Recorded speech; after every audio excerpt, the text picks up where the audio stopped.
Hello my dear students, आज मैं आप लोगों के लिए एक ब्लूप्रिंट लेके आया हूं जिसको आप एक बेस्ट स्ट्रैटेजी भी बोल सकते हो 2024 बोर्ड के एग्जाम्स के लिए। ठीक है, इसमें बेसिकली मैं आपको केमिस्ट्री के बहुत बढ़िया सी एक स्ट्रैटेजी बताऊंगा जिससे ना आप maximum to maximum marks gain कर सकते हो। ठीक है, स्ट्रैटेजीज को फॉलो करना।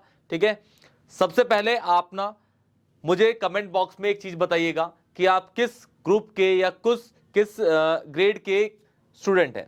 जैसे सपोज मैं कहता हूं कि भाई आप 60 और 70 के बीच में अगर आपके मार्क्स आते हैं, ठीक है, तो आप सी ग्रेड के हुए, और 70 टू 80 हुए तो आप बी ग्रेड के हुए, और 80 से अबव है तो आप ए ग्रेड के हुए। ठीक है, ये मुझे बताइएगा। फिर मैं आपको स्टार्ट करता हूं अब एक बहुत ही बेहतरीन सी स्ट्रैटेजी। सुनिएगा ध्यान से, केमिस्ट्री की चैप्टर टू चैप्टर स्ट्रैटेजीज है। ये देखिए बेटा, सब्जेक्ट केमिस्ट्री है। जैसा कि आपको पता है बेटा, 10 चैप्टर आपके पास हैं।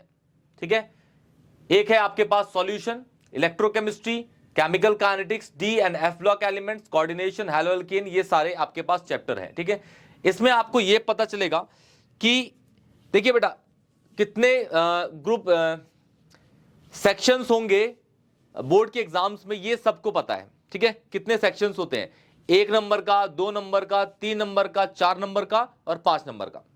4 नंबर के 2 क्वेश्चन आते हैं जो है केस स्टडीज बेस्ड। ठीक है, और 5 नंबर के लास्ट में क्वेश्चन आते हैं। तो इसके अंदर सबसे पहले आप देखिए, जैसे सपोज हम बात करते हैं सॉल्यूशन चैप्टर है हमारे पास। कौन सा है बेटा? सॉल्यूशन चैप्टर है मेरे पास। ध्यान से देखिएगा, सपोज मेरे पास सॉल्यूशन चैप्टर है। सॉल्यूशन चैप्टर में जो एमसीक्यू या असर्शन रीजनिंग है उसके क्वेश्चन ही नहीं आते। फिर हमारा सेट टू जो 2 नंबर का है उसका भी क्वेश्चन नहीं आएगा, डैम श्योर नहीं आएगा। क्लियर? फिर आपका 3 नंबर का एक क्वेश्चन आता है। 3 नंबर का एक क्वेश्चन आता है सॉल्यूशन में, 3 नंबर का एक क्वेश्चन। अब 3 नंबर का जो एक क्वेश्चन है वो किस टॉपिक से बन सकता है उसको ध्यान से सुनिए। सबसे पहला आपका हेनरीज लॉ पे क्वेश्चन बन सकता है विद उसकी एप्लीकेशन। हेनरीज लॉ को स्टेट करने को बोलेगा, उसके बाद उसकी 2 एप्लीकेशन बोलेगा, 3 नंबर का क्वेश्चन बन गया। या फिर कॉलिगेटिव प्रॉपर्टी का RLVP, elevation, boiling point, depression, freezing point, osmotic pressure से भी आपका क्वेश्चन बन सकता है। ठीक है, न्यूमेरिकल। 4 नंबर का आपका रॉल्स लॉ से क्वेश्चन बन सकता है, रॉल्स लॉ से, या फिर आपका बन सकता है कॉलिगेटिव प्रॉपर्टी से। ठीक है, और 5 नंबर का इससे क्वेश्चन आएगा ही नहीं। ठीक है, तो आप समझ गए कि क्वेश्चन किस तरीके से बनेंगे। क्लियर है? याद रखिएगा, इसमें जो इंपॉर्टेंट है Henry's law, Rawls law, colligative properties. Clear है? क्लियर। ओके, अब इलेक्ट्रोकेमिस्ट्री में 1 नंबर का क्वेश्चन है। 1 नंबर का क्वेश्चन कहीं से भी आ सकता है बेटा, 1 नंबर का कहीं से भी क्वेश्चन आ सकता है। 2 नंबर का क्वेश्चन आएगा नहीं। अगर 3 नंबर का क्वेश्चन आया तो फैराडे का दे देगा, फैराडेज का क्वेश्चन दे देगा, या फिर आपका जो मोलर कंडक्टिविटी की न्यूमेरिकल्स है उससे दे देगा, या फिर कॉलरॉश लॉ से दे देगा। ठीक है, कॉलरॉश। ठीक है, और 5 नंबर का दिया तो बेटा नर्स्ट फिक्स है। 5 नंबर नर्स्ट वर्क के साथ, वर्क निकालने के लिए और स्पॉन्टेनिटी बताने के लिए। ठीक है ना, नर्स्ट 5 नंबर की कंफर्म है। फिर केमिकल काइनेटिक्स के 1 नंबर के 2 क्वेश्चन आएंगे, वो किसी से भी आ सकते हैं, एमसीक्यूज और सेशन कहीं से भी आ सकते हैं। वह 1 नंबर का कोई भी प्रोग्राम नहीं होता, कहीं से भी आ सकता है। ठीक है, लेकिन अगर 2 नंबर का आया तो आपसे क्वेश्चन बोलेगा कि भाई हाफ लाइफ दे रखी है और आपको के की वैल्यू निकालनी है। ठीक है, इस तरीके से क्वेश्चन देगा आपको। और 3 नंबर का क्वेश्चन आया, सपोज आपके पास 3 नंबर का क्वेश्चन आया तो आपको अरेनियस की इक्वेशन से डाल देगा। अरेनियस की इक्वेशन इंपॉर्टेंट है। 4 नंबर का बनेगा नहीं, 5 का बनेगा नहीं। फिर आपका डी एंड एफ ब्लॉक का एलिमेंट है। ठीक है, ये 2 नंबर के 1 नंबर के 2 क्वेश्चन आएंगे। ठीक है बेटा, 2 मार्क्स के हो जाएंगे, और एक 5 नंबर का आएगा। क्लियर बेटा? ध्यान सुनिएगा, 5 नंबर का आपसे जैसे टॉपिक है ना, variable oxidation state, enthalpy of atomization, why this element is coloured, why this element is para और डाया। इस तरीके के क्वेश्चन 5 अलग अलग टॉपिक से 5 क्वेश्चन देगा, 5 अलग अलग टॉपिक से 5 अलग अलग क्वेश्चन देगा बेटा, ध्यान से। ठीक है, ओके।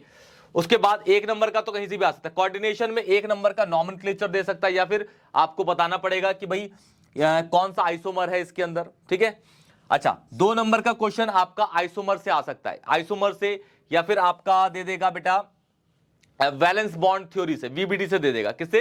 वीबीडी से। वीबीडी में आपके दो कंपाउंड देगा, बोलेगा ये पैरा है, ये डाया है, बताइए क्यों। ठीक है, ये कलर्ड है, ये अनकलर्ड है, क्यों। ये आउटर ऑर्बिटल कॉम्प्लेक्स है, ये इनर ऑर्बिटल कॉम्प्लेक्स है, क्यों। ठीक है, इस तरीके से क्वेश्चन आपके पूछे जाएंगे। और एक केस स्टडी का क्वेश्चन आएगा बेटा कोऑर्डिनेशन से, याद रखिएगा। और केस स्टडी का बना तो बनेगा आपका किससे? क्रिस्टल फील्ड थ्योरी से। क्रिस्टल फील्ड थ्योरी इंपॉर्टेंट है बेटा, याद रखिएगा, क्रिस्टल फील्ड थ्योरी। फिर आपका आ गया, अब आपका आ गया बेटा हैलोअल्केन एंड हैलोअरीन। हैलोअल्केन एंड हैलोअरीन, ध्यान से सुनिए, हैलोअल्केन हैलोअरीन।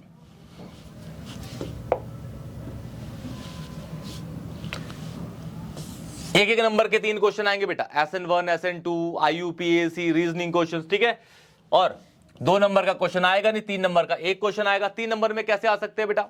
3 नंबर में SN1, SN2 की मैकेनिज्म आ सकती है। Clear? Okay. Alcohol phenol ether, 1 number का क्वेश्चन IUPAC, या फिर एक complete for the following reaction दे देगा। 2 नंबर में रीजनिंग के दे सकता है बेटा। ठीक है, इसमें कन्वर्जन के दे सकता है। एल्डिहाइड में again complete for the following या फिर डिस्टिंग्विश टेस्ट के लिए दे सकता है। 2 नंबर का दिया तो इसमें नेम रिएक्शन आ सकती है बेटा, नेम रिएक्शन। और 3 नंबर का दिया तो कन्वर्जन है। कौन सी है? Conversion, conversion.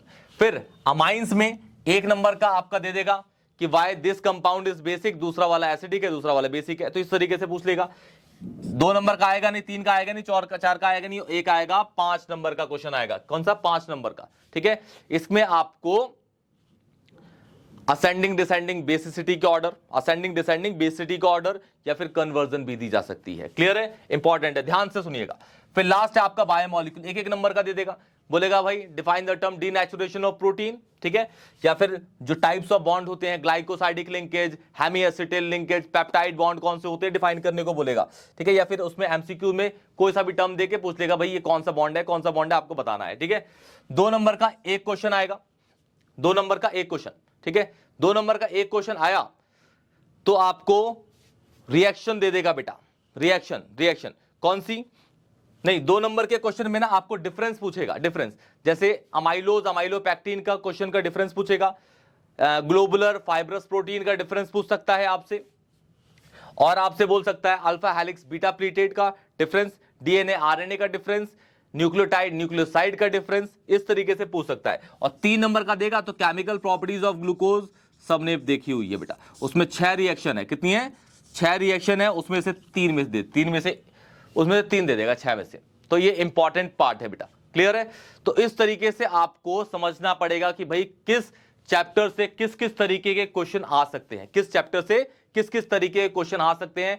और जैसे चैप्टर 1 था, चैप्टर 1 में मैंने आपको बोला ही नहीं कि भाई मोलैरिटी मोलैलिटी ये सब पढ़ना ही नहीं है, पढ़ना ही नहीं, क्योंकि आएगा ही नहीं बेटा, डैम श्योर नहीं आएगा, क्योंकि उससे एमसीक्यू क्वेश्चन या असर्शन रीजनिंग भी नहीं आएगा। ठीक है, तो आपको सबसे पहले समझना पड़ेगा कि भाई किस तरीके से कौन सा पेपर आएगा। ठीक है, क्वेश्चन किस तरीके से, कौन से चैप्टर से किस तरीके का कितने नंबर का क्वेश्चन आ रहा है। क्लियर बेटा? ये आपकी बेस्ट स्ट्रेटेजी है। इस वीडियो को ध्यान से देखिएगा बेटा, और नोट डाउन कर लीजिएगा कि भाई किस चैप्टर से कितने नंबर के क्वेश्चन आते हैं, उस तरीके से अपनी प्रिपरेशन करिए बेटा। और कोई भी डाउट होगा तो प्लीज मुझे कमेंट सेक्शन बताइए। ठीक है बेटा, जितनी भी पॉसिबिलिटी हो मैं आपकी हेल्प करूंगा, और लाइव सेशन ले लेके भी मैं आपकी हेल्प करता रहूंगा। तब तक के लिए टेक केयर।